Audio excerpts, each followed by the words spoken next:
Okay. Well, so thank you very much for being with us today, dear Tiffany and Chris.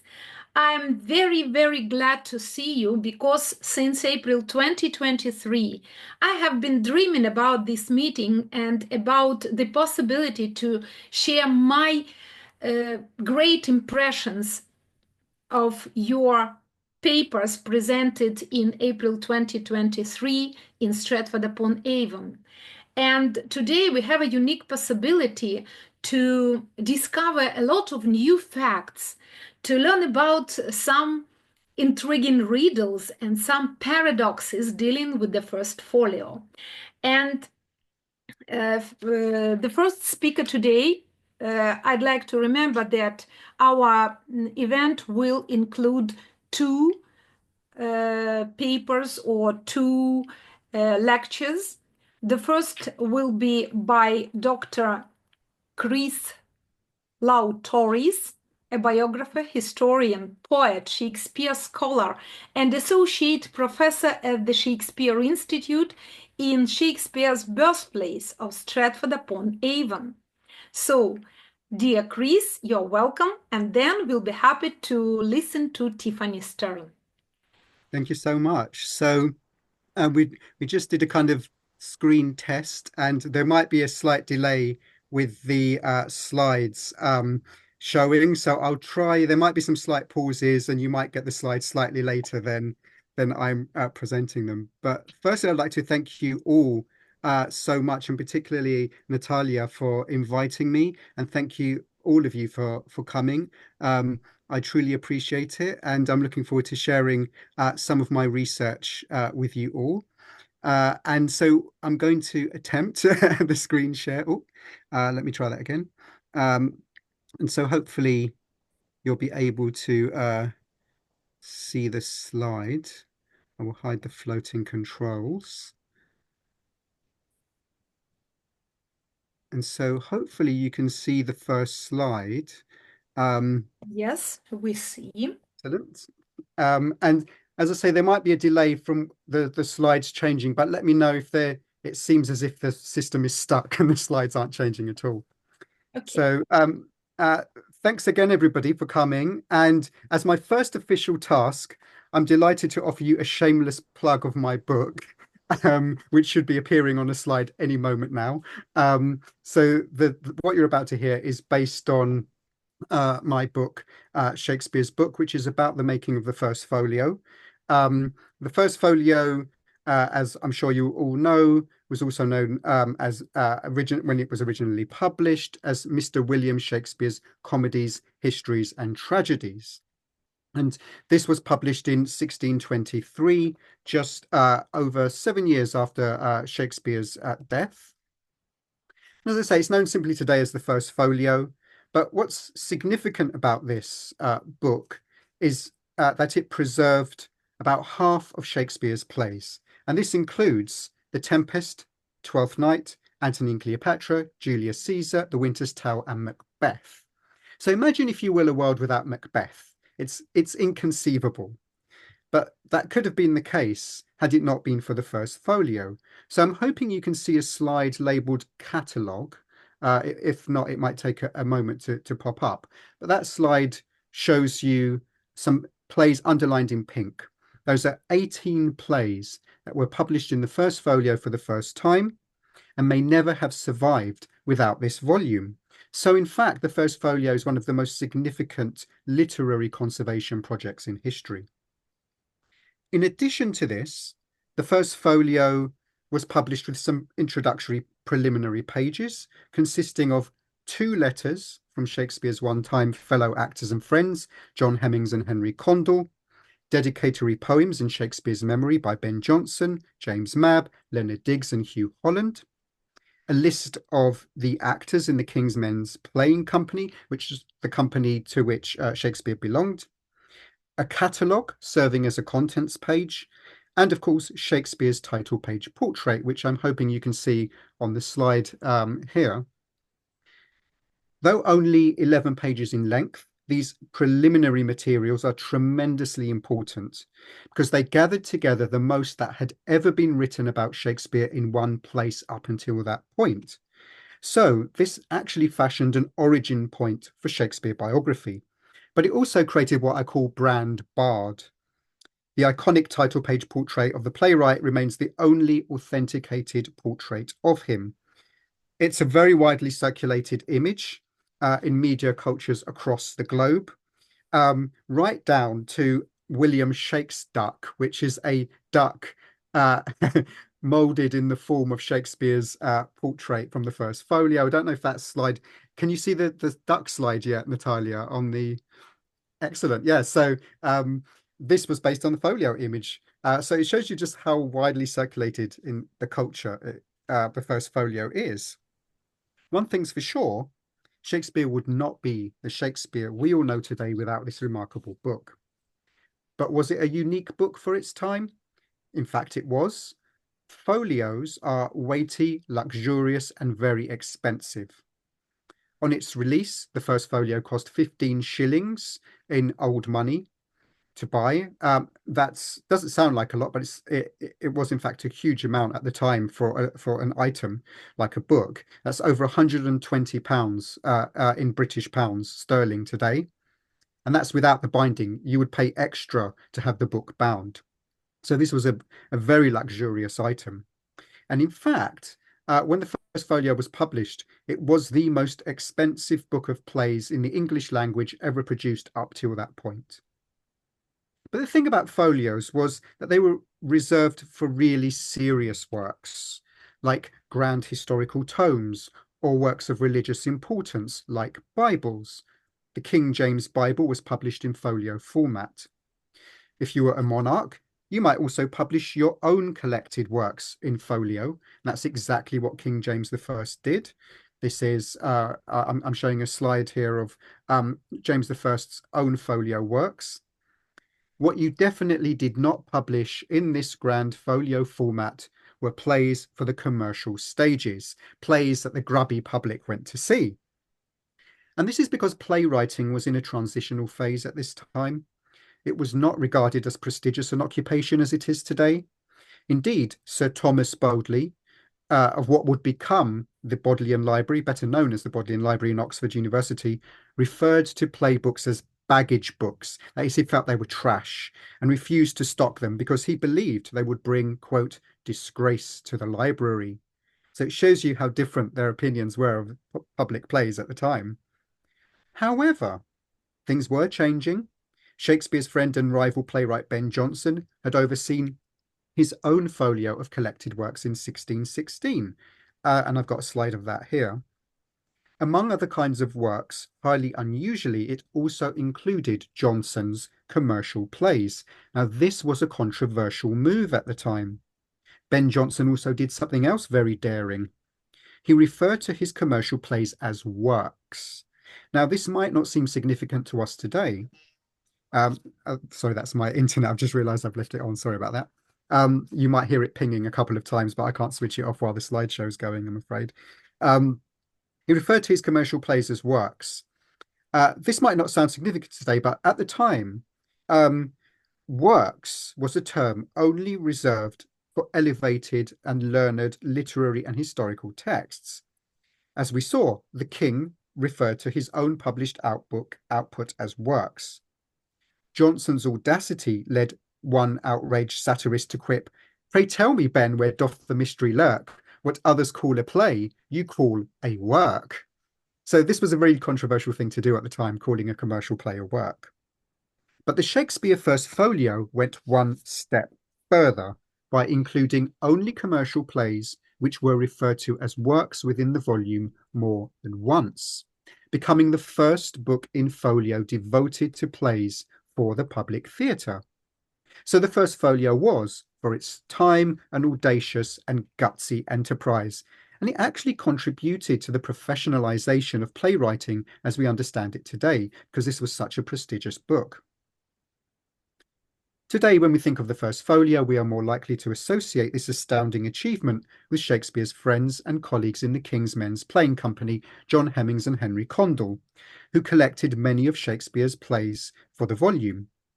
In their dedicatory epistle, in the first folio itself, Hemmings and Condell present their involvement as a kind of rescue mission, an office to the dead, they say, propelled by love of our Shakespeare, their friend, not for self-profit or fame.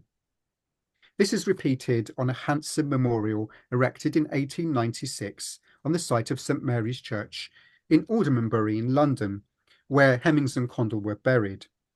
Overlooked by an imposing portrait bust of Shakespeare is a plaque which reads, "To the memory of John Hemming and Henry Condell, fellow actors and personal friends of Shakespeare. They lived in this parish and are buried here. To their disinterested affection, the world owes all it calls Shakespeare. They alone collected his dramatic writings, regardless of pecuniary loss and without the hope of any profit, gave them to the world. They thus merited the gratitude of mankind." This idea that they alone produced the folio and that this was purely a work of love and affection is stretching the truth. My book challenges the idea by revealing the many additional hands involved in the creation of that volume and the grittier financial and political realities behind the enterprise. In what follows, I will introduce you to some of those involved in making the first folio, the colossal obstacles they faced, and how they overcame them. Now, the first folio was a fiendishly difficult book to produce. I've got a slide here of what a printing press looked like during this period. It's a hot hive of activity. You'll notice to the left, there are some workers standing in front of cases. These workers are known as compositors. Can you see that slide, Natalia? No, unfortunately, we see the bust of Shakespeare, the monument. Okay, so this slide... Not I'm Shakespeare, really sorry. I think we can see the bustling scene inside the printing shop. That's the one, right?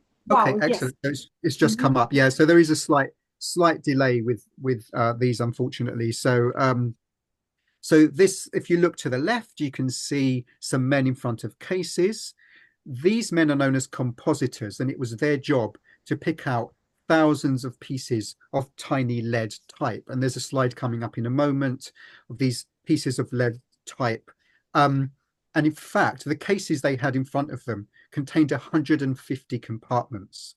So they had to pick type from these 150 compartments super quickly at great speed. And what made this even more difficult is they had to put these in composing sticks. The slide with the type shows one of these composing sticks. It's a small frame for putting type in. And I've got another image here that shows this composing stick. So you put your type in this composing stick, and then you transferred this type into a large frame, and that frame was slotted into a printing press ready for printing. But what made it really difficult was these compositors had to put this type in back to front, had to go in backwards, because in order to be printed the right way around, the type had to go in backwards. So imagine picking thousands of pieces of type from 150 compartments at speed and doing it backwards, back to front. Tremendously difficult and counterintuitive. The first folio was itself made from folding very large sheets of paper in half and sewing them into bundles of 3 sheets, each offering 6 individual pages. This is why we refer to the first folio as a first folio in 6s. So a folio in 6s has this kind of format of 3 large sheets folded together. But this method meant the first folio's pages were printed out of sequence. So you had to guess beforehand what parts of the text would go on each page. And this led to all sorts of problems. Imagine how difficult it is to estimate where everything would go in a book before printing. So very often compositors would realize that they had too much space left. And that was fairly easy to deal with. When the compositors found they had too much space left at the end of the first folio's Othello, they added a character list an elaborate ornamental decoration, and spaced out line dividers to fill the page. And so you should in a moment see a slide of Othello, and you can see quite clearly how they've dealt with having too much space left. They've just filled it with ornaments and with a list of characters. This is why we don't get a list of characters in all the plays. These lists tend to come when they had too much space left. So it's very kind of down to chance when they decided to add the character lists. So that was quite easy to deal with, having too much space. But what happened if you ran out of space? Well, then you had to get creative. Compositors could take certain decisions which changed Shakespeare's words. They could squash everything together, turn verse into prose, use more contractions or shorten words, or even remove stage directions or whole lines, which seems surprising to us today because they're playing around with Shakespeare's words. They're changing Shakespeare's words. So, for example, you should be able to see a slide of Much Ado About Nothing, which shows you just how squashed the ending of that play is. And what they had to do to fit it into the page where it had to go, they cut out stage directions, they squashed everything together, kind of placing the closing finis at the end without the customary dividing lines. So sometimes what we think of as Shakespeare's choices are not Shakespeare's choices, they're the compositor's choices. So we can think of the compositors as almost invisible co-authors in some respects when it comes to the first folio. So the laborious and intricate process of printing needed a very large team of press workers, which was costly. Indeed, the main obstacle faced by the makers of the first folio was cost. So for those of you who like facts, if you're a bit geeky like me and you like facts, here are a few facts. One calculation for the cost of producing each individual folio is 6 shillings 8 pence in old money. Now, with an estimated print run of 750 copies, that would have then cost £250, which is a staggering £33,000 today. So that's hard to comprehend, but if we compare it to average wages for then, a goldsmith or leather worker would earn about £4 to £5 a year, which was thought of as a very good wage. So imagine what £250 could buy you. The other obstacle was the cost of the paper. So I've got a few facts associated with this, which should be coming up in a slide any moment. The first folio needed around 225 sheets per book.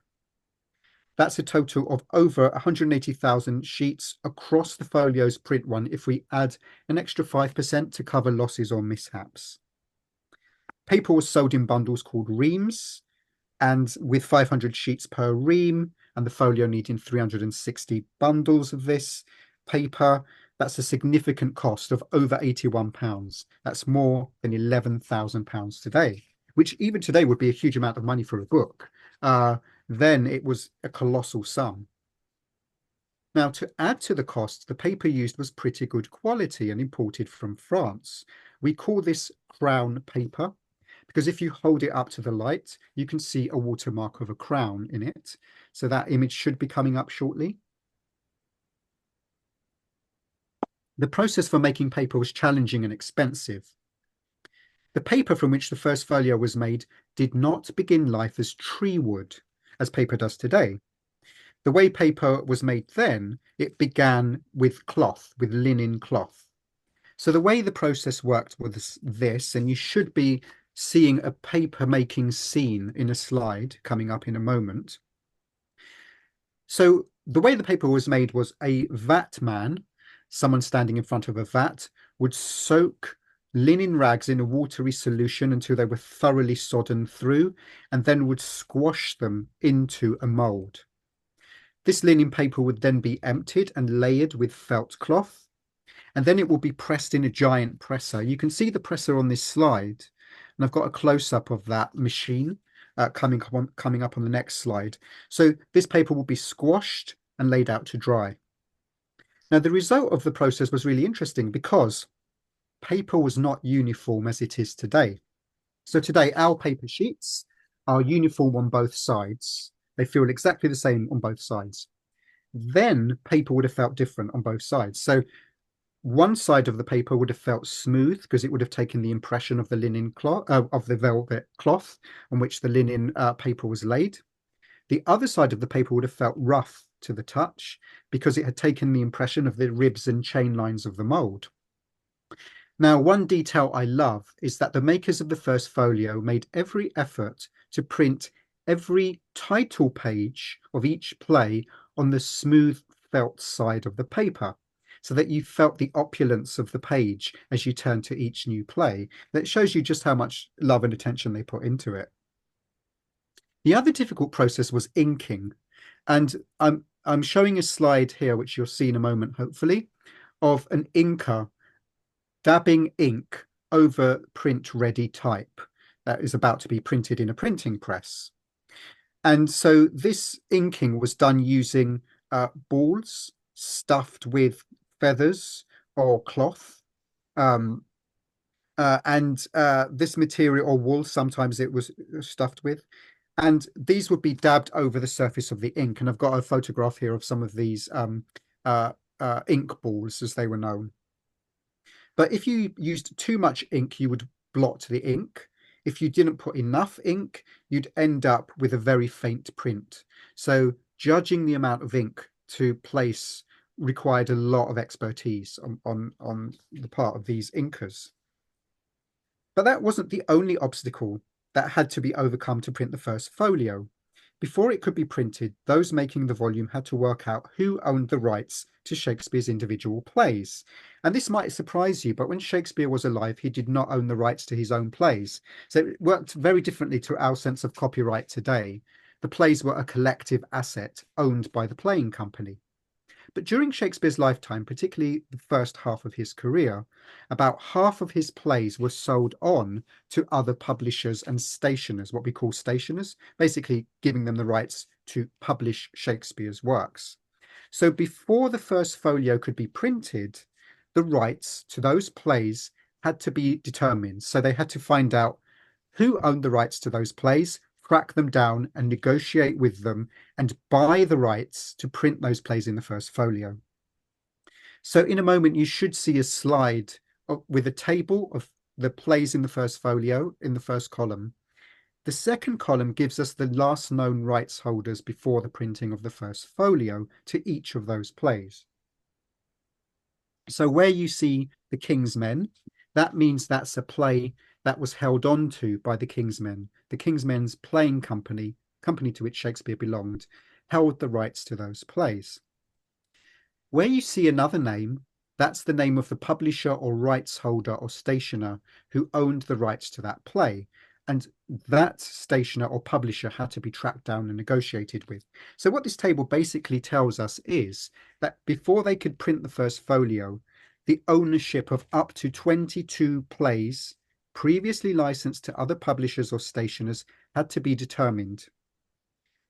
And there were, in fact, 12 other publishers and rights holders that had to be negotiated with. And this was a very challenging thing. Just how challenging it was is reflected by Humphrey Moseley, who was the joint publisher of the folio of the plays of Francis Beaumont and John Fletcher in 1647, a book that was modelled on the first folio. And in fact, he complained about the difficulties involved with trying to track down these rights holders. He said, "'Twere vain to mention the chargeableness that is cost of this work, for those who owned the manuscripts too well knew their value to make a cheap estimate of any of these pieces, and though another joined with me in the purchase and printing, yet the care and pains was wholly mine, which I found to be more than you'll easily imagine, unless you knew into how many hands the originals were dispersed." So basically, every play demanded a different price, which could be high if rights holders were difficult, were difficult, or assessed the value of their asset highly. And this was, in fact, a problem for the first folio publishing team. So how did the creators of the first folio do it? How did they cover the colossal cost of such a project? And how did they track down so many rights holders? And this is where the other personalities in the making of the first folio come into play. So in fact, to tackle these obstacles, what was needed were investors.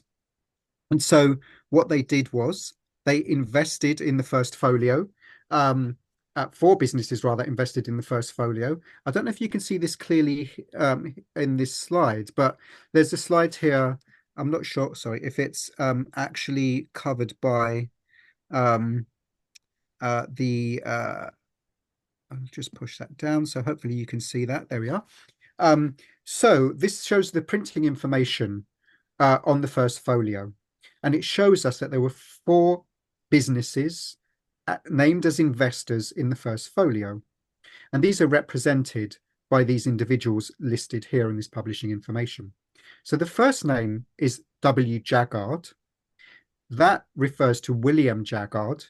He and his son Isaac Jaggard were major investors in the first folio. Isaac's name appears on the title page of the first folio. His father William had died by the time the title page was printed. Isaac and William Jaggard were publisher printers. It was in their printing shop in London's Barbican that the first folio was physically printed, physically put together in their bookshop. The second name on the list is Ed Blunt, and that refers to Edward Blunt, who was a highly successful publisher of literary works. He was a major investor in the first folio. And then there are two more names, J. Smethwick, which refers to John Smethwick, and W. Astley, referring to William Astley, who were both minor investors. And so they both were kind of bookseller publishers who invested in the first folio. And so together, these publishing and bookselling businesses formed a consortium or syndicate collaborating to finance the first folio. Now, in fact, between them, these investors own the rights to 8 Shakespeare plays. And I've got a table here coming up, which you should see in a moment, which shows us that these investors in the first folio, William Astley, William Jaggard, and by implication his son Isaac Jaggard, John Smethwick and Edward Blunt owned the rights to 8 plays between them.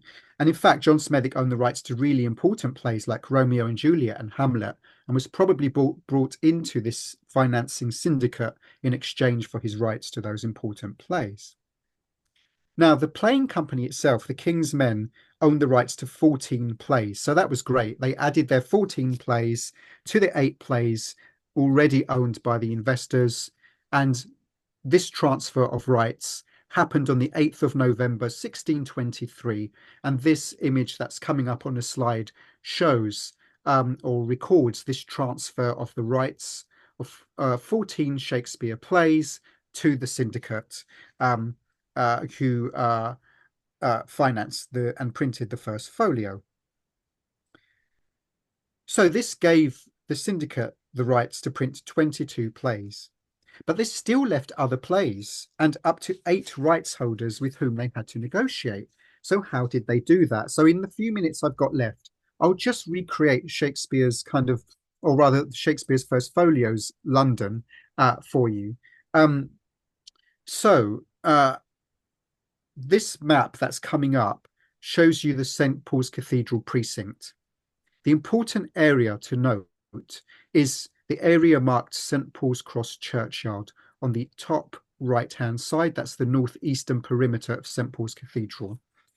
And I've got another map coming up showing this 400 years ago, what this looked like. So the important area is the northeastern, that is the top right part of St. Paul's Churchyard, because this was the area which served as London's book-selling hub during the time of the printing of the first folio.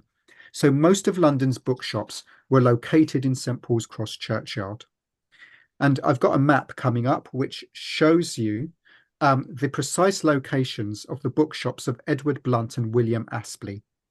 So the Black Bear was the shop owned by Edward Blunt, and just 2 doors down, there's a shop named the Parrot, and that was owned by William Astley.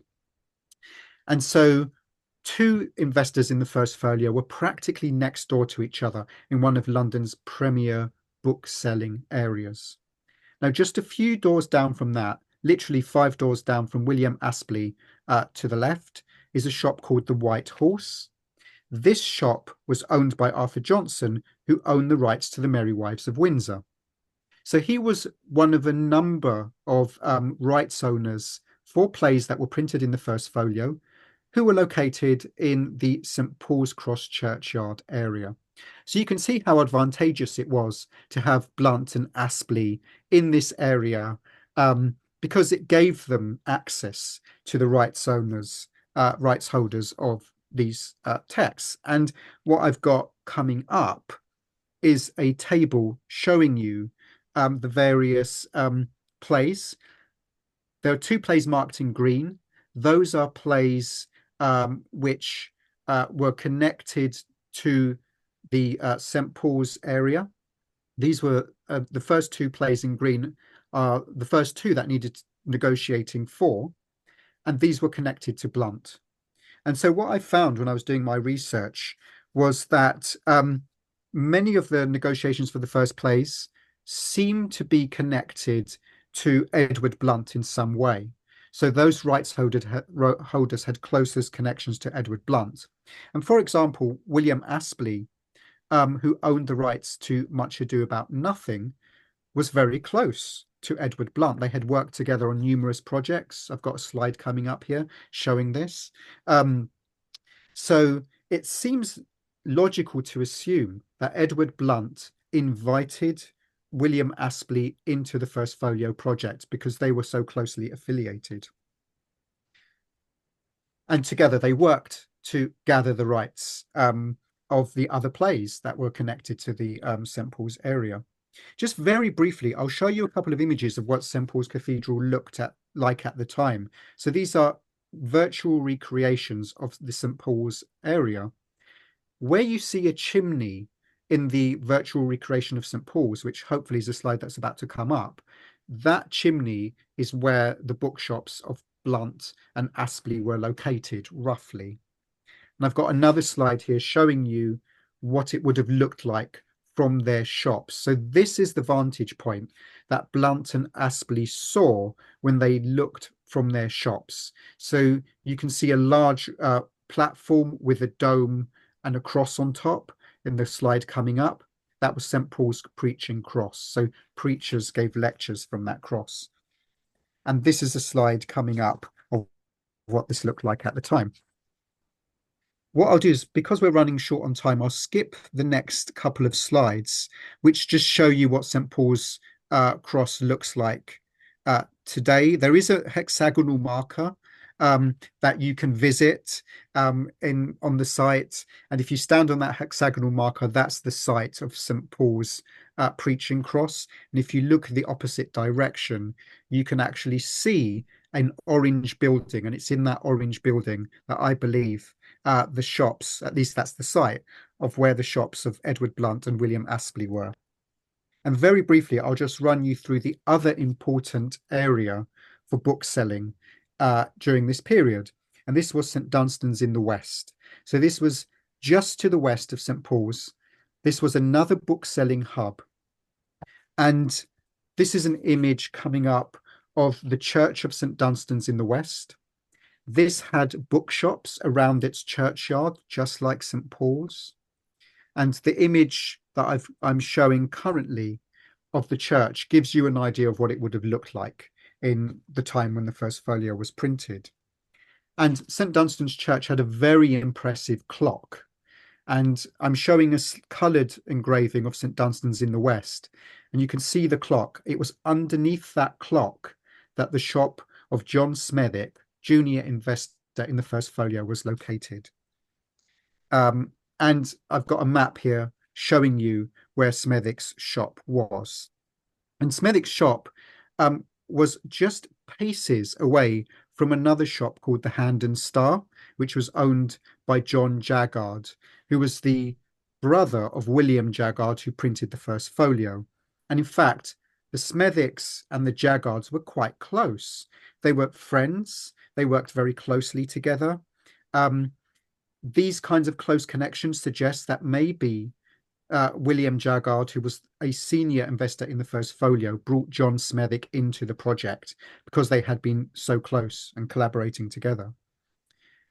The other interesting thing I discovered was that Henry Condell, Shakespeare's friend and fellow actor, who gathered Shakespeare's plays together with John Hemmings for the Folio, owned properties very close to William Jaggard in St. Bride's Parish. So this indicates that it's very likely Henry Condell knew William Jaggard before the printing of the first folio. And I'll just skip through the next couple of slides. These are just images of legal and property deeds that gave me the information I needed to pin down this precise location of Henry Condell's and William Jaggard's properties. And what all of this tells us basically is that in the St. Dunstan's area, there were shops owned by rights holders who also held the rights to Shakespeare plays. For example, the rights holder to The Merchant of Venice was located in the St. Dunstan's area. So on a table that I've got up on the slideshow now, the plays marked with orange dots are those which had the closest connections to John Smethwick and William Jaggard. And so what does this all tell us? Well, it tells us that dividing investors in the first folio across these two very important book-selling hubs was a very clever strategy for bringing in rights holders to Shakespeare's plays. It certainly helped them track down and negotiate with those rights holders. In fact, sorry, sorry, I thought I heard somebody speaking. Sorry.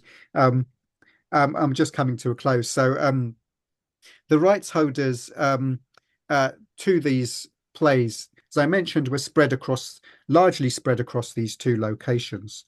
So when Blount and Jaggard set up to capture these rights holders, they were in the perfect locations to do so. But it does show you just how much your location can determine your kind of networks and your professional kind of output.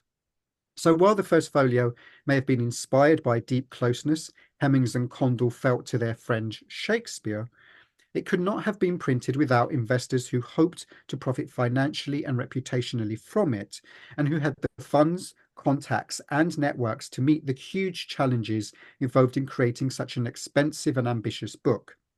In the process, they preserved Shakespeare's works for us to enjoy, making, as Ben Jonson wrote in one of the poems printed in the first folio, the sweet swan of Avon, not of an age, but for all time. And we are very glad they did. Thank you so much for listening, everybody.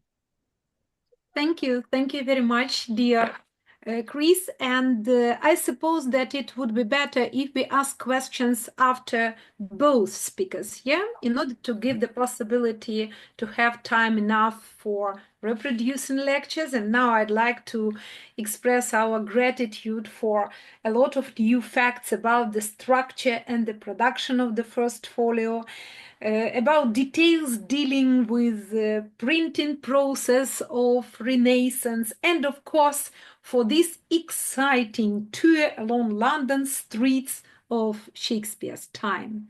Thank you very much. And now I'm happy to introduce our next speaker. Tіффані, are you with us? So Professor Tіффані Sтерн. Yes, I'm here. Yeah. Also, Fellow of the British Academy. Tіффані is also a historian and Shakespeare scholar. She is professor of Shakespeare and early modern drama at the Shakespeare Institute, University of Birmingham, and deputy director of the Institute. So, Tіффані, the floor is yours. And the topic or the title of Tіффані's lecture today is Error and Absurdity in Shakespeare's First Folio. So if before we learned a lot about facts, now we have a chance to hear about riddles.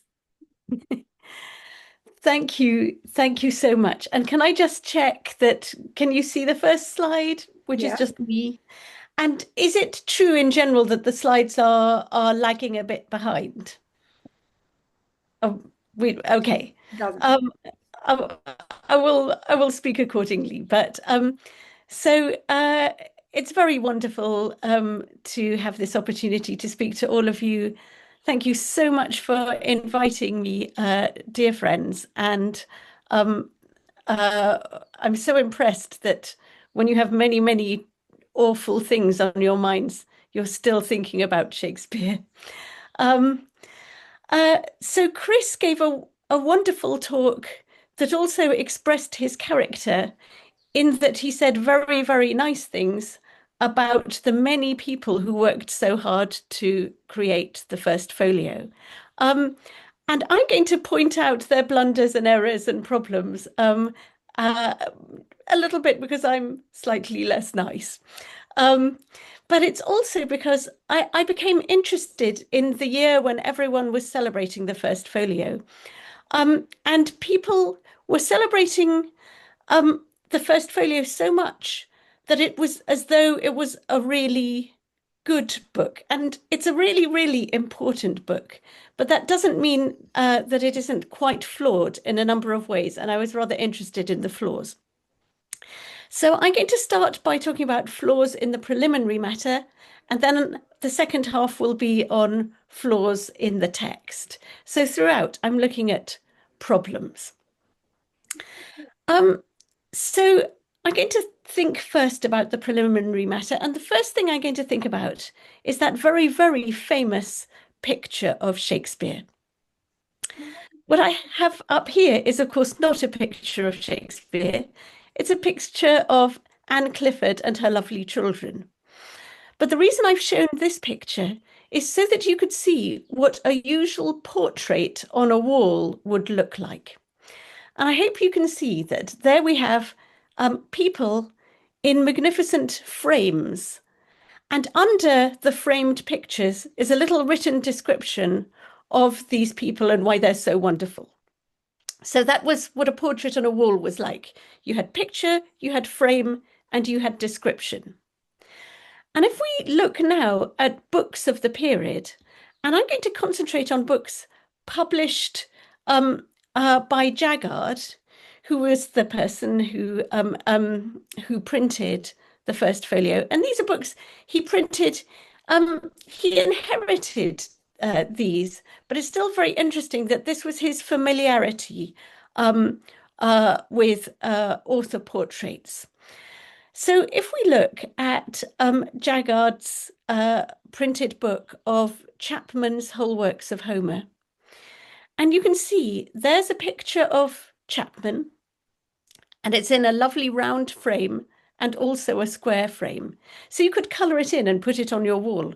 And underneath, in writing, are descriptions of the marvellous things that Chapman did.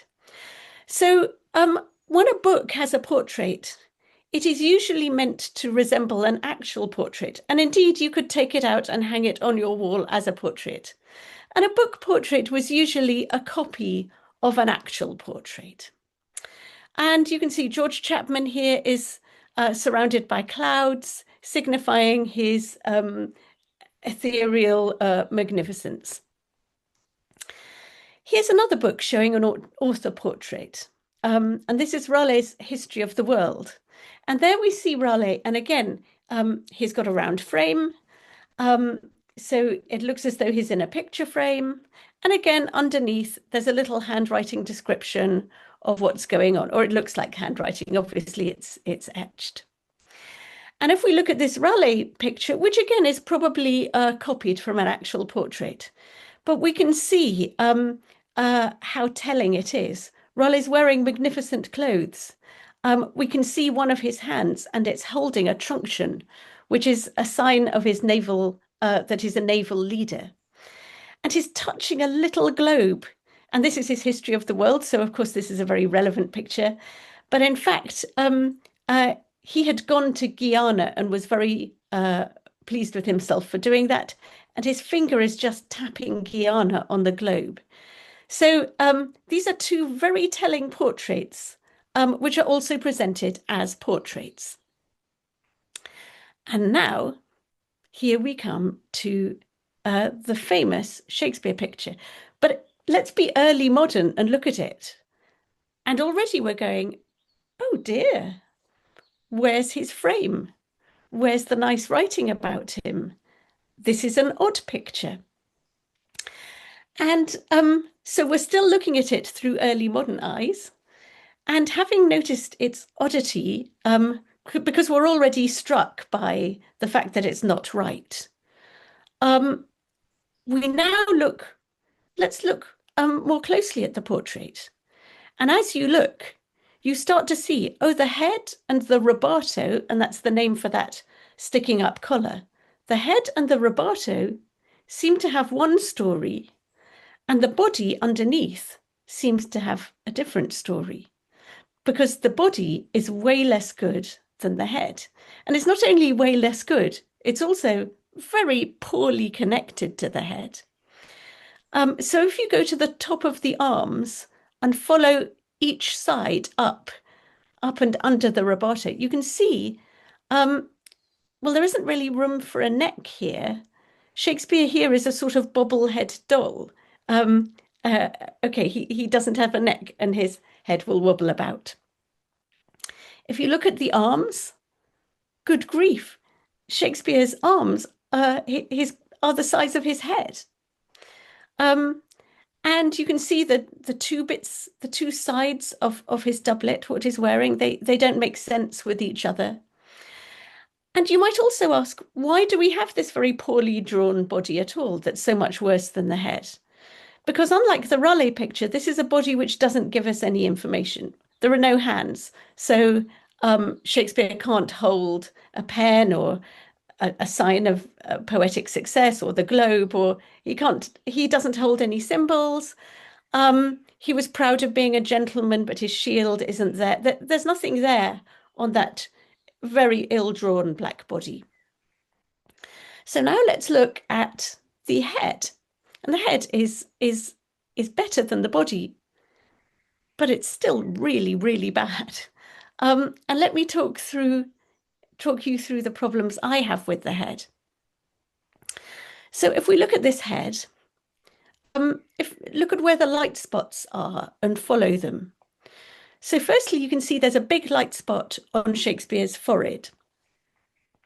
Well, you don't usually like a portrait to draw attention massively to your bald spot, but that's what this does.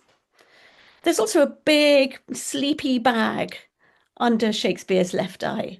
Again, that's not what you'd choose to go for. He's got a greasy, shiny nose. He's got a little dot of moisture on his lip. This is a horrible picture, though it's not bad the way the body is bad. So what on earth has happened? And now I'm going to conjecture. I'm going to conjecture what I think happened. This picture, you can't read that, but I'll blow it up. It's by Martin Droeshout, and he's 22 at the time. So he obviously, he never met Shakespeare. He's unlikely to have seen Shakespeare. He'll have been 15 when Shakespeare died, and Shakespeare had been retired for 4 years and lived in Stratford. So this man, he's young. This is the earliest picture we know of his. And as it seems, the portrait itself, the bad portrait, the bad picture that he has etched, he has probably copied, and he's probably copied, well, either he's copied a bad portrait or he has copied a good portrait badly, possibly because he's trying to learn how to show light and dark, and he's still learning his trade. So then the question is, well, I wonder why such a poor portrait artist was acquired when we know that the Jaggards knew of good ones. And I think this might be the problem, that the preliminary matter to the folio, we read it first, but it's published last. And it's published when you're running really low on money, therefore. They've been printing this folio for about a year, and you can't get money until you start selling it. So it could be that they just really, really run low on money by the time they printed this, and they had to get a cheap apprentice or someone just out of his apprenticeship who wasn't yet good. So that's one suggestion. And now here's my suggestion about the weird big black body that serves no purpose. Look at the page on the left. It says to the reader, and then it's got a little poem, and then it says, it looks like B.I., but it's actually B.J. I and J were interchangeable, and that's Ben Jonson. And Chris has talked to you about Ben Jonson. He was sort of Shakespeare's friend and sort of Shakespeare's rival as another playwright. So this is a Ben Jonson poem.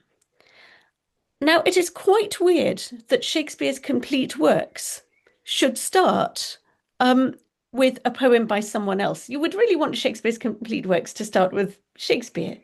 But the first words and the first poetry is by Ben Jonson here. And let's look at what he says. He says, "This figure that thou here seest put, it was for gentle Shakespeare cut." So cut out of the metal. So what he says is this is a picture of Shakespeare. But he says, "This figure that thou here seest put." And you're kind of, really? He's on the other page. So why don't you say that figure that thou there seest put? Why this and here when you're not on the same page? And if we look at the end of the poem, he says, "Reader, look not on his picture, but his book." The conceit of the poem is, yeah, the picture's great, but the works are even better, so read them. But where it is, this is the first thing you read before you read the book, saying the picture you're about to look at is rubbish. It's rude. So this is what I think has happened. I think this poem by Ben Jonson was meant to be the text under Shakespeare, the nice written text under Shakespeare. I think poor Martin went terribly wrong trying to write up the text and had to cover it over speedily with a big black body that didn't make sense, but heftily black to cover up all the mistakes. I don't know if that's the case, but that seems to me to explain both the weird position of the poem where it is, and also Shakespeare's horrible torso. And let's also see how Droeshout later presented author pictures. He presented them like this. So the other pictures we know of have the usual frame you would expect and the usual writing underneath you would expect. And that again makes me think there's a horrible error in the Shakespeare portrait, which makes it so unlike these others.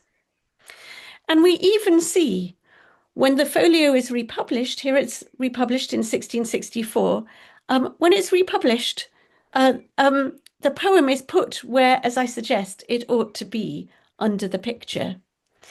And here are Shakespeare's poems in 1640. I love this. The picture has been recut. And here it's the same picture, but here it has all the elements we might have wanted it to have before. He does have a hand, and the hand holds a laurel wreath, symbol of his poetic success. And he's got the writing underneath, and they've also given him a lovely cloak. So all of these seem to be trying to solve a problem in the first folio. But if the first folio's opening is problematic, that means that the book begins on error, or rather that error starts just as the first folio starts. I'm going to think now about the poems in the preliminary matter. We've already mentioned Ben Jonson, and Chris mentioned Ben Jonson. Now, Ben Jonson, he was the person who, as Chris said, first came up with publishing his complete works in a folio. And another thing he came up with was publishing praise of your complete works in your folio. So if we flick through Ben Jonson's folio, we get a poem of praise, 2 poems of praise, more poems of praise so long that you have to cut them into 2, otherwise you can't fit them on the page, more poems of praise. So Ben Jonson invented folio plays and also invented that they start with loads of poems of praise. And I'm thinking about this because I want to think about the number and nature of the poems of praise for Shakespeare's folio. Here are the people who wrote the poems of praise. We needn't think about them. I'm now going to hop a folio. I'm going to go back to Shakespeare's, which is in the middle. But I'm now on the Beaumont and Fletcher folio of 1647.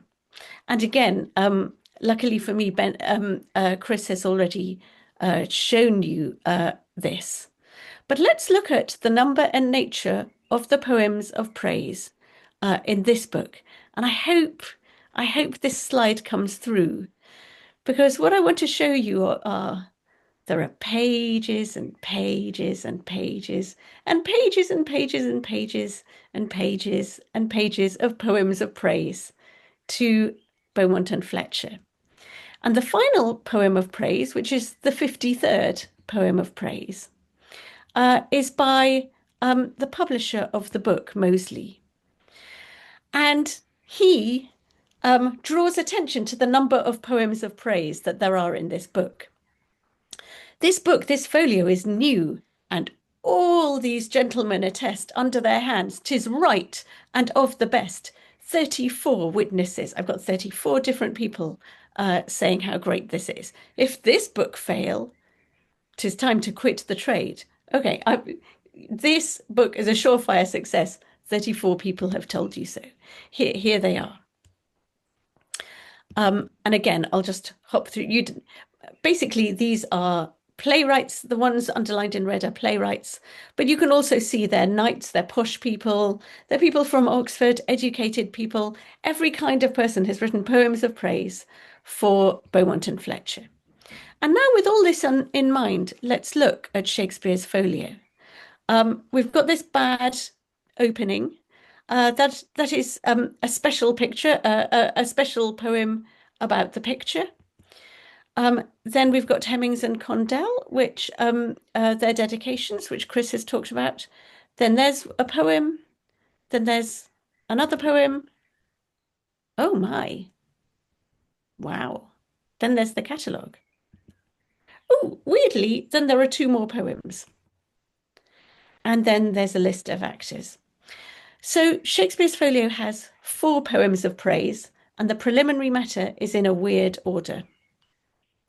This is a little complicated, but so we'll now look at why the poems of praise are slightly scattered. As Chris said, the folio is usually in 6s, that is to say 3 folio sheets folded inside one another. The preliminary matter to the folio has 1 extra sheet stuck in, and it's stuck in actually in different bits depending on which folio it's in. And it has the final 2 poems of praise on it, which is to say that originally the folio seems to have been published with just 2 poems of praise. Then it got a frantic 2 more and stuck them in, making that total of 4 that we now have. And who are those meagre 4 poems by? Well, Ben Jonson. So that's the 2nd poem in the folio that Ben Jonson wrote. Now, I should say Ben Jonson was a bit of a rent-a-quote guy, and he writes poems of praise to 35 other books as well. So although it's marvellous to have that great playwright write a poem of praise to you, it's not that meaningful. He'll write for anyone because he likes getting his name in print in other people's books. Leonard Digges, Hugh Holland, James Mabb. Now, these 3, there's no reason to think they even knew Shakespeare. And they were not super famous in their time.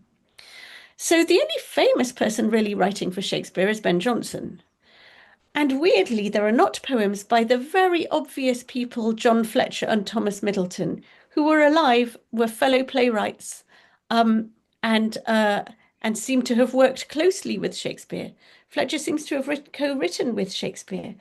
So it's as telling that those people aren't there as that these 4 people are. So again, we have the question, why has this happened? Well, again, we can't know. One suggestion is, these are my suggestions, because people hadn't really pointed out that before. One suggestion is that Ben Jonson's role was being editor also of the folio. The Beaumont and Fletcher folio has a playwright editor, James Shirley. So is Ben Jonson editor of Shakespeare's folio, and does he, in that Ben Jonson way, stick himself in twice and then stick some of his friends in? Because those other poets are friends of Ben Jonson. And does he also arrange that there are fewer poems for Shakespeare than there are for him in his own folio, so that he wins that battle? That is possible. Alternatively, is the problem Hemmings and Condell, the actors who seem to have helped gather the text and who write those dedications?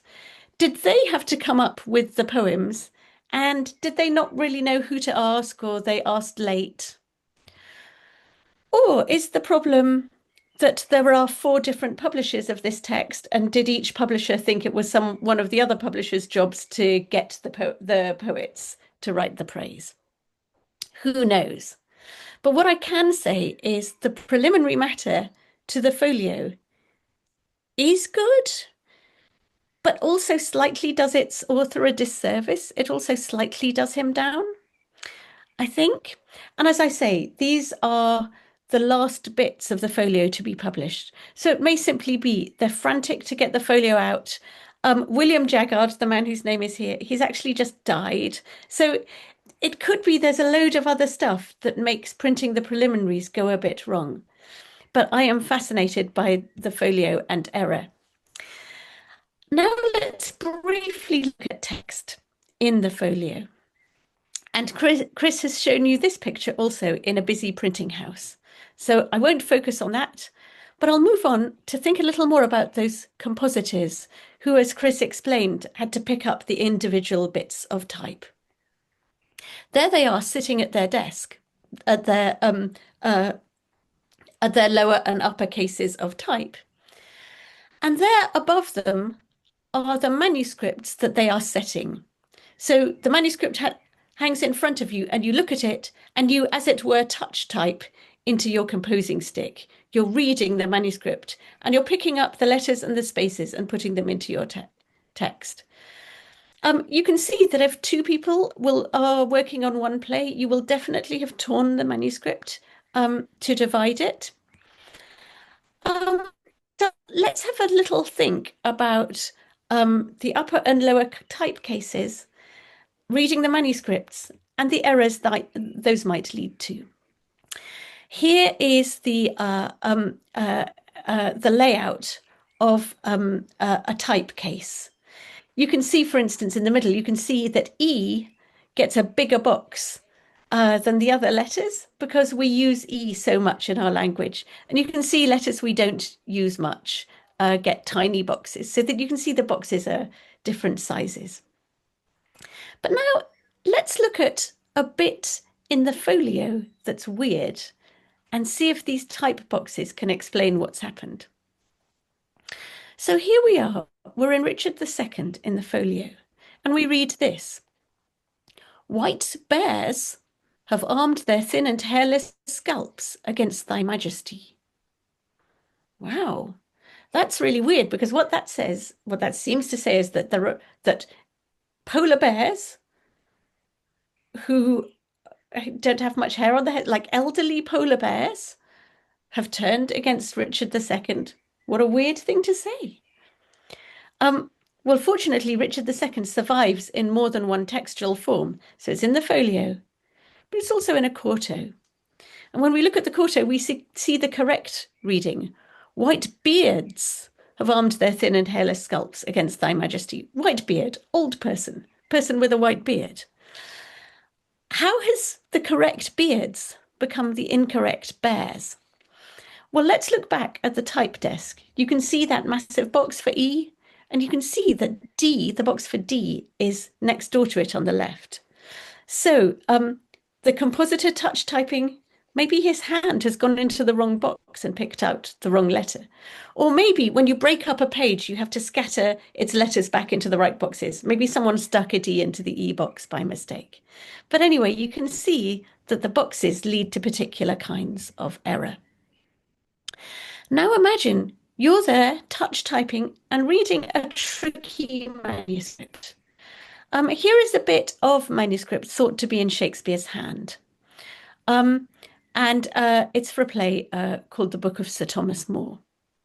It's quite a neat hand. It's quite little. And there's a crossed out bit in the middle of it, which is very normal in handwriting. But just imagine trying to set that. And what makes typing Shakespeare really, really difficult, though, is not the handwriting so much as the spelling. There was no fixed spelling in this period, but most people had a personal fixed spelling, but Shakespeare didn't. So have a look at this line. This is a line from the play of Sir Thomas More. And the line only consists of two words, one word meaning sheriff, and the other word meaning More, Thomas More. He's a sheriff. So the line is Shreve More, More, More, Shreve More. They're shouting out, Shreve More. But you can see that Shreve is spelt two different ways, and More is spelt three different ways. So if you're a compositor and you're reading someone who spells like this, you also have to sort out what words they mean. Do all these words mean Thomas More, or is one of them the augmentative More? So you have to work out what the words mean. Then you have to decide your spelling and your capitalization sort of against Shakespeare's. And again, this obviously leads to errors. One error, but we can't quite tell what it is in Measure for Measure in Folio, where we get a page that talks about the Prenzy Angelo. And Isabella uses the word again. Oh, 'tis the cunning livery of hell, the damnedest body to invest and cover in prenzy guards. So you're looking at this and you're kind of, wow, Angelo, he's so prenzy. And then you're thinking, I don't know what prenzy means. But in fact, no one knows what prenzy means. It's a word that's only in the folio. Did someone put a hand in the wrong box? Was someone unable to read Shakespeare's manuscript and said, well, it looks like prenzy to me? Suggestions for what this word might be are priestly, princely, precise, but maybe it's even prenzy. Shakespeare was a creative man. Maybe he created a word. But what I think we have, this is the OED saying that prenzy is probably a misreading. What we do have are these poor, stressed compositors trying to put together that massive book and reading tricky manuscripts. But what I think is hilarious are the kinds of errors they regularly made. So for instance, these compositors, they're nice guys, and obviously they can read, they have that level of education, but they don't seem to have much classical education. So there are often typos around classical words, and some are hilarious. Why in this wolvish tongue dost thou stand here to beg of Hob and Dick? Well, he's not wearing a tongue. He's wearing a toga. But I think that's you try to read the word, you struggle to read the word, you go for a word you know. That happens here as well. Thou wast a soldier even to calves wish. You were a soldier as much as a baby cow would like? That's really weird. Thou wast a soldier as even to Cato's wish. With him along is come the mother queen and ace, stirring him to blood and strife. That should be arte. Plantagenet I will, and like thee, play on the lute, beholding the towns burn. And you're kind of, oh, there was a figure. Hi, there was a figure playing on the lute while the towns burnt, but it wasn't Plantagenet, it was Nero. And then you realize, oh, there's a missing word. It's a missing word, Nero. Maybe the compositor just gave up on setting it. So here are all kinds of errors that are simply errors to do with those poor hurried guys and their level of education. Here we have Edmund Malone, an 18th century editor, and he is introducing the subject of an out. And he says this is a printing term. He says in his own edition of Shakespeare, he keeps finding outs. That is a passage omitted of no less than 10 lines. In every sheet, some words are at first omitted. And he says the reason you get missing bits and out in a printing house is because the printer's eye skips. He's looking at his manuscript. He sets some text. He looks back at the manuscript. He finds the same word, but by mistake, he finds the same word a little later on. It'll be clearer when I show you some examples. Here's a bit in the folio that doesn't make sense. These babes for Clarence weep, so do not they? Well, do they weep or not? That's really weird. But now, again, we're lucky enough to have a folio with a quarto of this same play. These babes for Clarence weep, and so do I. I for an Edward weep, so do not they.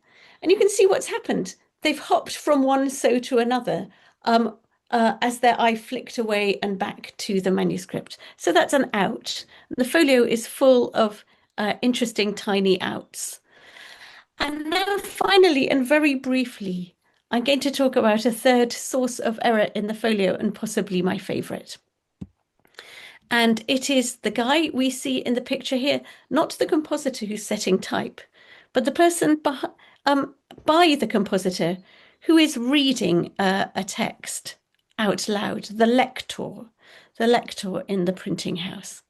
So if you're setting text and it's really dark, now you struggle to see the manuscript ahead of you, or you're a brilliant compositor, but your eyes are not good anymore, but you still want to keep on with your trade, but you're not good at reading that text.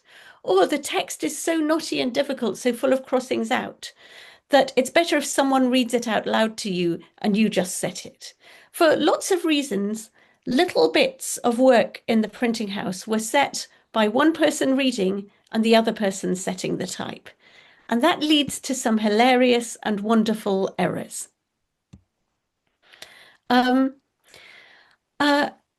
Let's compare King Lear in quarto and King Lear in folio. In quarto, we get this. Behold the great image of authority. A dog so bayed in office. To bay is to bark. So a dog barked in this fashion in office, in his job.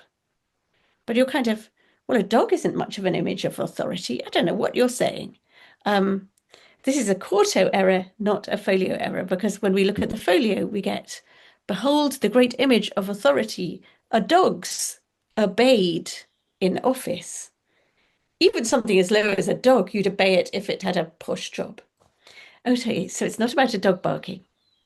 It's not a dog so obeyed, it's a dog's obeyed. But you can see this is an aural error, a speaking error. You wouldn't read those words wrongly, you would hear them wrongly. And here is a lovely, lovely example of mishearing in the printing house in John Fletcher's The Elder Brother, just showing how often plays, bits of plays were read out loud. What noise is in this house? My head is broken within a parenthesis in every corner. Now, within a parenthesis, that means in brackets. And clearly someone has said, what noise is in this house? My head is broken, open brackets, in every corner as if the earth were shaking. So within a parenthesis is meant to say, put this in brackets, is not meant to be a bit of text. But here we see, okay, there's a lot of orality going on and shaping Shakespeare's texts. And once we realise that, we can look out for moments in the folio where someone has misheard. Here's a description of Cleopatra. My heart was to thy rudder tied by the strings, and thou shouldst stow me after. This is Antony. Thou shouldst stow me after, hide me away. Thou shouldst tow me after, pull me. The nobles in greater earnest are going all to the Senate House. Some news is coming that turns their countenances. So that turns their countenances, that changes their faces. But why are their faces changing because some news is coming? If they don't know what it is, why are their faces changing? Some news is come in that turns their countenances. Oh, they do know the news. But you can see these are all mishearings. And I won't, here are some more mishearings, but you don't need me to talk through them. You've got the point, mishearings. And this is my final slide. Do you not hope your children shall be kings? That trusted home might yet enkindle you unto the crown. And the word should be thrusted. But the reason I've picked this is because of what Edmund Malone, that 18th century editor I mentioned, says about it. He says this, and I love it.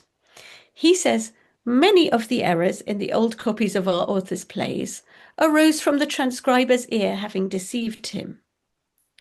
In Ireland, the vulgar constantly pronounced the word thrust as if it were written trust, and hence probably the error in the text. And the reason I love that so much is, and Malone knows about this kind of thing because it still happens in his plays. It still happens when he's setting text. What I love is, do we have an Irish guy who's the reader? I love that because we know so little about the compositors, but although we know very little about them, maybe their voices are there in the errors of the folio's text. So I hope you don't think that this was poking fun or being mean about the compositors. It really wasn't. They had such a difficult job, but in a way, celebrating their errors celebrates them because it's a way of bringing them a bit alive. And I hope you've seen how errors in the folio can actually help us understand that text more, and all the many brilliant and amazing people Chris was mentioning who worked so hard to put it together. Thank you very much.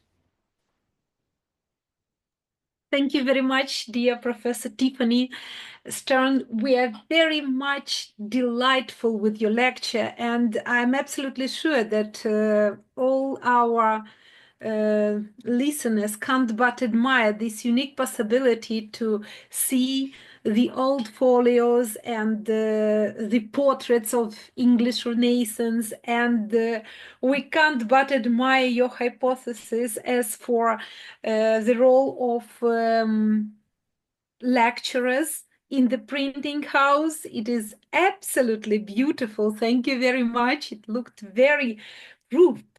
Well, and now I hope that our listeners would like to ask some questions to both our speakers. So who would like to be the first? Olena Tihomyrova, Assistant Professor of Kyiv Linguistic University, Kyiv National Linguistic University. Hello, everyone. Thank you very much for amazing talks and also so entertaining. It's amazing to think of all this collaborative effort, as you said, right? So now we need to think of these people, compositors, and even people who read it as collaborators, but that they wanted to collaborate or not. I love that. So the question, I think, to both of you, maybe more to Chris, because of this idea of entangled lives. So do we know about the actors, like, for example, Henry Condell and John Hemmings? Were they also contributing in any way? Or do we have any ways of knowing this? That's a really good question. And it's very difficult to determine exactly what they did or what the extent of their involvement was. We assume they helped gather together some of the manuscripts and some of the texts that were used in the printing of the first folio.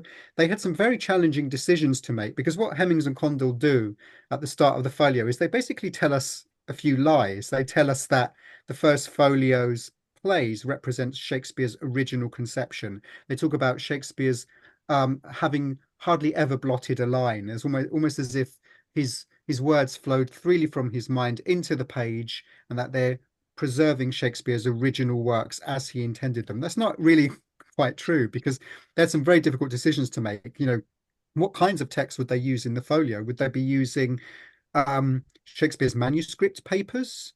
Would they be using performance texts? Would they be using texts before or after they may have been censored by the authorities? Would they have been using early quarto, that's kind of smaller single format versions of the text that were published before? And if so, if there were multiple quartos of a play, which one would they use?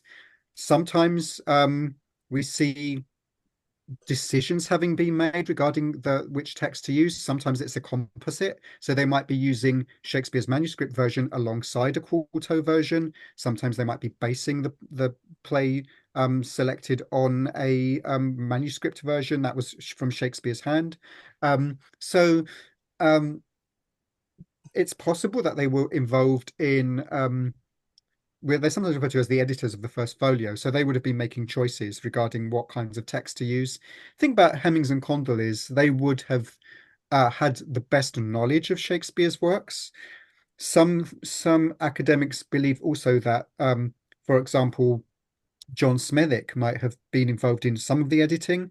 He appears to saying the title in introductory matter to some of his works, that he was involved in editing works that he published. So it's possible that others had a hand in it. The other thing that's interesting to note, just as a brief side note, where we're talking about collaboration, is some of the first plays were copied neatly by a scrivener or scribe named Ralph Crane. And Ralph Crane had certain quirks. So he liked parentheses, he liked putting things in brackets. He liked elaborate compound words. So we think of Shakespeare as a great deviser of compound words. In The Tempest, there's this wonderful phrase, bemocked at stabs, joined together with hyphens. That sounds very Shakespearean. It's probably Ralph Crane. Ralph Crane had his own unique ways of punctuating. He liked elaborate stage directions. And so sometimes what we think of as Shakespeareisms are probably Ralph Cranianisms for some of the plays that he copied for the first folio. So yeah, there are lots of invisible hands involved in the process. Lovely. Thank you very much. Thank you. And are there any other questions? So my question, probably before Leila, as I have just said. As far as I understand, the Folio by Ben Jonson was published in 1616. Probably you know the date of its publishing. Was it published before Shakespeare's death or after? And did Shakespeare know about the possibility to publish plays in such a prestigious format as Folio?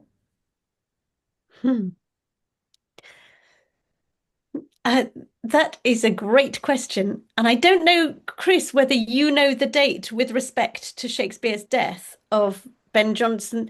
We wouldn't know the date actually of publication. We would know the date of entrance into the Stationers' Register. Mm-hmm.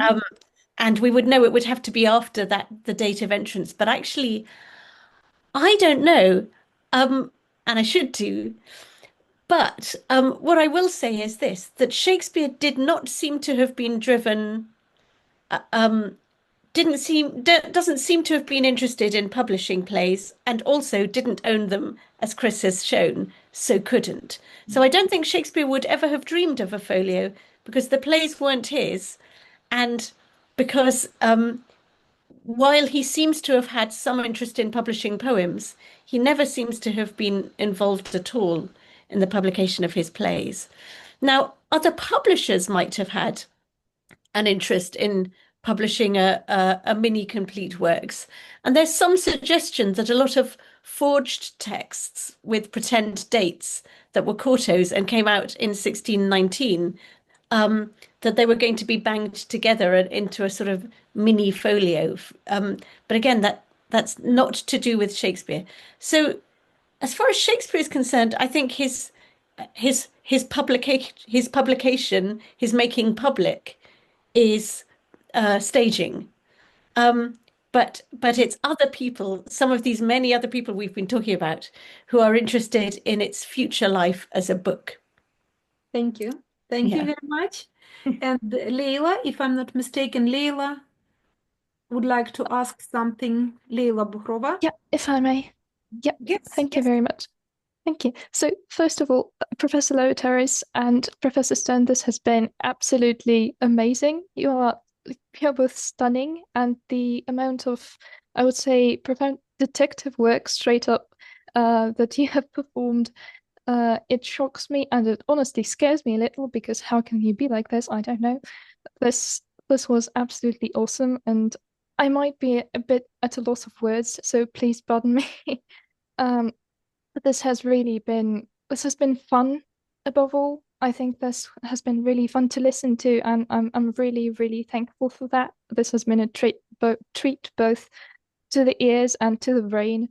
But I do have a question which, as always, as my questions tend to be, might be a bit silly or a bit, well, maybe a bit unrelated, for which I'm sorry in advance in case it is. But as I've heard, as I've realized from what you've taught today, the publishing process of the first folio seems to have been an absolutely cursed, nightmarish event with lots of unpredictable mishaps. And I was wondering whether or not there have been cases of, for example, misprinting so severe that they would just go, you know what, better not. Let's not do that. Let's do that all over again. For example, Shakespeare with, I don't know, a very crooked nose or something like that. And if something like that happened, what were the chances of a faulty copy like that, or perhaps a couple of pages or a bind surviving? And what kind of fate would await the misprint and the misprinter? Would there be some kind of punishment, or maybe they wouldn't be found? And that's what are the chances of a thing like that surviving, at least for some time after being printed? Thank you very much. Sorry for taking some time. No, that's wonderful. Thanks for your very kind comments as well. Tiffany, do you want to take this? And if there's anything more I can add to it, as you've been looking at the errors. Yeah, sure. So, so paper was very expensive, and Chris has told you how posh the crown paper was. So if something went wrong on a folio page, you wouldn't throw it away. You would bind it in a folio. So so that means that all errors survive, insofar as folios survive. And so whole books exist where people compare the same folio. There are 82 of them in the folder, and they compare the same folio page by page and note the differences, because every folio is for that reason different, because each folio will have a different amalgamation of good and bad pages. A bad page can have an error on it which is corrected using stop press. So you stop the press, you turn the letter the right way round or whatever it is, and then you go on printing. So the first 6 have the error in it, and the next don't, and the 6 get scattered around in different folios. But the most striking errors that are bound into folios, and they're really telling and useful for us, is that there are pages in folios marked up with proofing signs for the apprentice who has set that page really, really badly. And these are lovely because we don't know the names of the compositors, but we know there was an apprentice called John Leeson, and we can see pages that John Leeson has set, and then they have marks all over them pointing out the errors, and then we've got better versions, so he's had to correct them. And there's a brilliant one in Othello where the text should say, it's a song, the poor soul sat singing under a sycamore tree, and it says instead, the poor sonal sat signing under a sycamore tree, and you can see big kind of marks all over it. So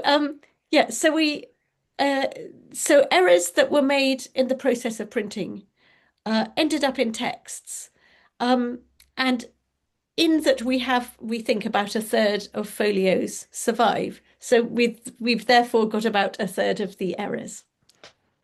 And thank you for your great question. Yeah, and just yeah, it's a great question. And just to add to that, it's quite interesting because this John Leeson is really interesting because he was probably being trained by Compositor B, the compositor we call Compositor B, who did most of the type work for the first folio. But John Leeson, this young apprentice, he was probably apprenticed to William Jargard as a teenager in November of 1622, because it took roughly 2 years to print the first folio. Printing started in February of 1622 and finished in November of 1623, we believe.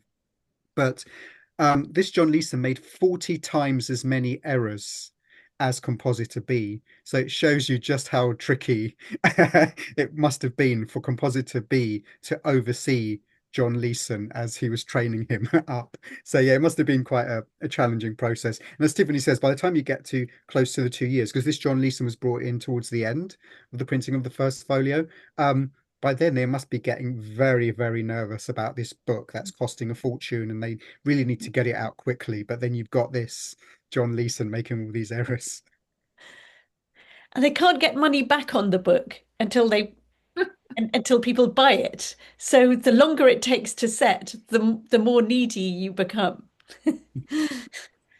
Yeah, thank you very much. That very much answers my question, and that has been lovely as all of it before. So thank you very much. Thank you. So there are some questions in our chat, and one of them is rather personal. There are a lot of positive and admirable remarks about the lecture. And Anna Bohataryova writes, Chris and Tiffany, thank you so much for a meaningful and informative lecture. It was interesting to hear about the first folio and new facts about Shakespeare. I was especially impressed by the way you presented this information. And I have a question. The question is the following. How did you become interested in Shakespeare? Maybe it was a specific play, character, or performance. That's a good question. Yeah, do you want to go first, Tiffany? And I'll think about when I first got into Okay. So I was lucky enough to have an uncle who was a director, and he made his money directing a television soap opera. But his love was Shakespeare. And he had a little company that he put together, and he called it the Original Shakespeare Company. And the idea was that this Shakespeare company would perform plays in the original way, the way they had first been performed. And because of this uncle, I went to see lots of Shakespeare plays from when I was about 5.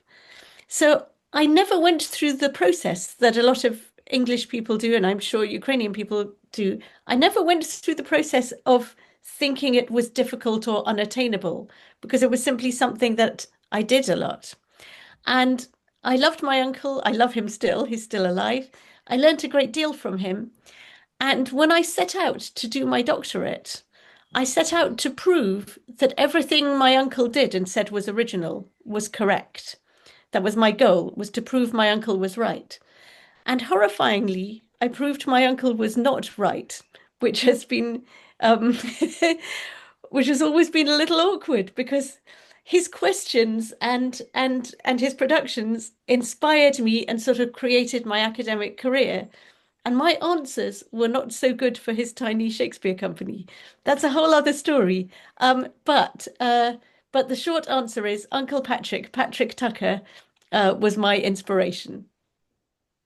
Thank you very much for such personal information, Tiffany, from the bottom of our hearts. And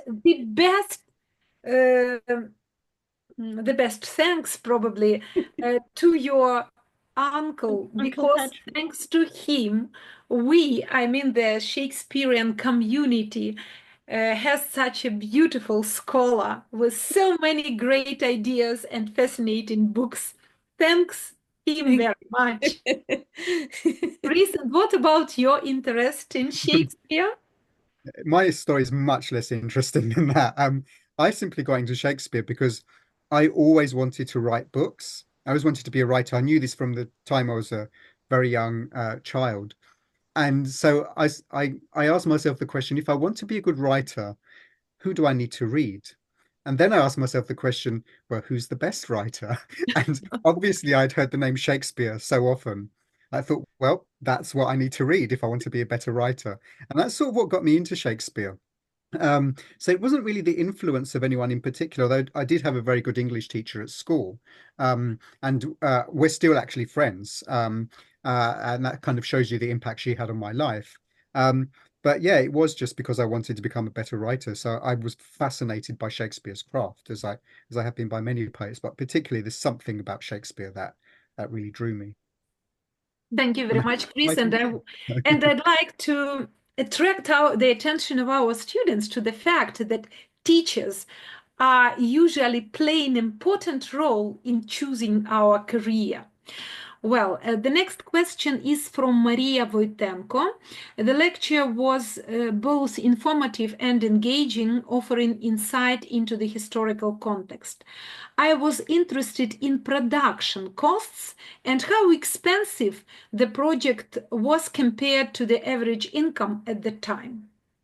That's a Chris question. Yeah, so it was, I mean, as I mentioned in the slides, a good salary that a goldsmith might get, or a leather worker or a shoemaker would be like £4 or £5 a year, but the folio cost, we estimate, about £250, which is over £33,000 in today's money. So that's a colossal sum of money. Interestingly, there had been for a long time this theory that the first folio was so expensive to create that it bankrupted Edward Blunt, who was one of the chief financiers. We now no longer believe that's true. There's been some amazing work done by Ben Higgins for a book called The Syndicate, which indicates that isn't true. And I also found similarly in my own sort of independent research that Edward Blunt was constantly in debt for completely different reasons that had nothing to do with the first folio. And if you actually look at the first folio, I think it must have brought quite a good return on investment, because the Shakespeare second folio was published in 1632, which is 9 years after the first folio. Ben Jonson, and now Ben Jonson would be furious about this if he knew. Ben Jonson's second folio took much longer, 24 years. So Ben Jonson clearly would not have been happy about the fact that his folio took much longer to come out. His second folio came out in 1640. The Beaumont and Fletcher folio took 32 years to reach a second printing. So the first folio was actually quite rapid. And interestingly, the two minor investors, John Smethwick and William Astley, reinvested in the second folio. And Edward Blunt actually sold his business to Robert Allott, who's another publisher, and Allott also financed the second folio. So it looks like the first folio, despite being such an expensive work, was quite popular enough to go into a second printing so soon, much sooner than the Jonson folio and the Beaumont and Fletcher folio. So yeah, those are some more additional statistics there. And if I can add a footnote, we were talking about teachers and students, and Chris has just mentioned Ben Higgins and his book. And Ben Higgins was my doctoral student, and that book was his doctorate. So I'm feeling proud. You're passing on a legacy. Yeah, exactly. Very important. Yeah, that's it is a fantastic book. He has made lots of wonderful discoveries. And he takes a kind of wide angle lens view, if you like, of the Shakespeare publishing industry more broadly in comparison to the ways in which kind of folios were published in the period. And I think that's a very important thing to have done. Thank you very much. Are there any other questions? No. So I'd like to read only 2 remarks in our chat. And the first is from my colleague, Yulia Vyshnitska from Kyiv Boris Grynchenko University. Excellent lectures, extremely interesting, new exclusive information, very well presented. And that the next commentary looks very important for me as for the lecturer and for our students who are future teachers and lecturers. I also really like the lecturers for their emotionality, lively facial expressions, gestures, and intonations. It's nice to watch you, dear lecturers. Thank you sincerely, Tiffany and Chris. Well, and one comment from our students. Polina Fatyanova. There are a lot of positive remarks, but here I say a very important word. So, thank you for this lecture. I've learned a lot of interesting things, and I'm so happy for this experience. So, dear colleagues, you have made us happy, at least for these 90 minutes. Thank you very much for this beautiful atmosphere, for this positive emotions we've got from your lectures. Thank you very much. It is really very important for all of us, especially in these dark times, to enjoy, to enlarge our knowledge, to have the opportunity to drink such a fresh air and such splendid, let it be splendid vibes. Yeah, from your lectures. Thank you very much. I'm still reading positive ideas expressed by our colleagues and our students. Thank you very much for being with us.